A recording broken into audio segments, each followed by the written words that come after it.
Semangat pagi, Pak Edi. Perkenalkan, nama saya Vanessa Winata dengan NIM 2017-50465. Pada kesempatan kali ini, saya akan mempresentasikan mengenai kesan dan pesan saya setelah mengikuti mata kuliah Etika Pengembangan Diri dan kesan dan pesan saya terhadap Bapak Edi Siregar. Selamat menyaksikan. Kesan dan pesan saya ketika mengikuti mata kuliah Etika Pengembangan Diri ini adalah sebagai berikut. Yang pertama, mata kuliah Etika Pengembangan Diri ini merupakan mata kuliah yang sangat penting. Kenapa saya bilang penting? Karena dalam mata kuliah ini saya diberikan pembekalan bagaimana saya bersikap nanti ketika saya sidang skripsi, ketika saya sedang wawancara kerja, dan bagaimana saya bersikap dalam setiap lingkungan. Yang kedua adalah mata kuliah ini merupakan mata kuliah yang semangat. Kenapa saya bilang semangat? Karena dalam mata kuliah ini memberikan saya semangat untuk berkuliah. Karena dalam kita mempelajari, kita melakukan proses pembelajaran dalam mata kuliah Etika Pengembangan Diri ini, saya diajarkan untuk mencintai diri saya sendiri lagi, saya diajarkan untuk mengenali diri saya kembali lagi, dan saya juga diajari untuk bagaimana kita merespon teman-teman kita dengan kepribadian yang berbeda-beda seperti itu. Yang ketiga, mata kuliah EPD ini adalah mata kuliah yang memberikan saya tabungan. Di mana tabungan itu adalah seperti bagaimana nanti saya ke depannya akan mengarah ke arah yang lebih positif lagi, dan bagaimana cara saya untuk menggapaikan segala goals yang saya inginkan, dan bagaimana cara saya mengembangkan diri saya dengan lebih baik lagi.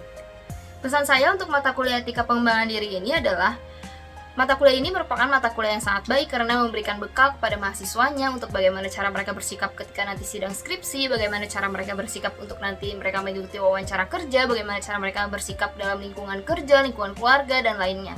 Namun dengan adanya wabah COVID-19 ini yang membuat kita mengikuti proses pembelajaran secara online, kita tidak bisa secara langsung mempraktekkan bagaimana cara yang benar ketika kita berwawancara di suatu perusahaan, dan bagaimana cara kita makan atau kita belajar mengenai etika makan dalam table manner. Itu saja yang sangat disayangkan karena adanya wabah COVID-19 ini. Kalau misalkan tidak ada wabah ini, kita akan langsung bisa mempraktekannya dan dengan lebih baik, dan itu lebih baik lagi. Semoga mata kuliah ini akan selalu menjadi bimbingan para mahasiswa untuk menghadapi bagaimana caranya kita sidang skripsi, wawancara kerja, dan menghadapi masalah apapun yang ada di kedepannya nantinya. Kemudian saya akan memaparkan mengenai kesan dan pesan saya terhadap Bapak Edi Siregar. Yang pertama, Bapak Edi Siregar merupakan dosen yang baik. Beliau merupakan sangat baik karena beliau selalu memaparkan materi dengan jelas untuk mahasiswanya dan selalu membekali pengetahuan baru untuk mahasiswanya maupun ilmu-ilmu yang baru. Dan beliau memberikan ilmu-ilmu yang bermanfaat kepada kita, bukan hanya sekedar nilai saja. Kemudian yang kedua adalah Bapak Edi merupakan dosen yang sangat tegas. Tegas dalam arti bahwa beliau selalu menyampaikan pendapatnya dengan tidak pelin-pelan dan sangat konsisten. Jadi selalu sama ketika saya bertanya berulang-ulang kali misalnya, ataupun saya bertanya mengenai hal lain, beliau selalu memaparkannya dengan sangat baik. Kemudian yang ketiga adalah beliau merupakan dosen yang sangat beretika. Beliau merupakan dosen etika pengembangan diri saya yang mengajarkan saya bahwa ketika kita berkuliah, ketika kita pergi ke suatu kampus, kita harus mengenakan kemeja. Dan beliau tidak hanya memberikan teori ataupun materi yang sesuai dengan RPS, melainkan beliau juga mengajari kita bagaimana ketika kita bersikap nantinya ketika kita mau melakukan wawancara pekerjaan dan sebagainya. Dan beliau tidak pernah telat dalam mengajar dan selalu memanfaatkan waktu dengan sangat baik. Yang keempat adalah beliau merupakan dosen yang unik. Kenapa saya bilang unik? Karena dalam proses pembelajaran beliau selalu membagikan quotes-quotes penting untuk anak-anaknya. Jadi dalam quotes itu kita dapat mempelajari sesuatu hal yang baru ataupun menerapkan suatu hal yang baru dalam kehidupan kita. Kemudian yang terakhir adalah beliau merupakan dosen yang sangat cerdas. Kenapa saya bilang demikian? Karena dalam memaparkan materi ataupun pendapatnya, beliau sangat menguasai materinya tersebut ataupun menguasai segala hal yang ia maparkan untuk mahasiswanya.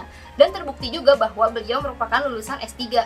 Nah, semoga saya bisa menyusul Bapak Edi untuk mengikuti jenjang kuliah hingga S3 nanti.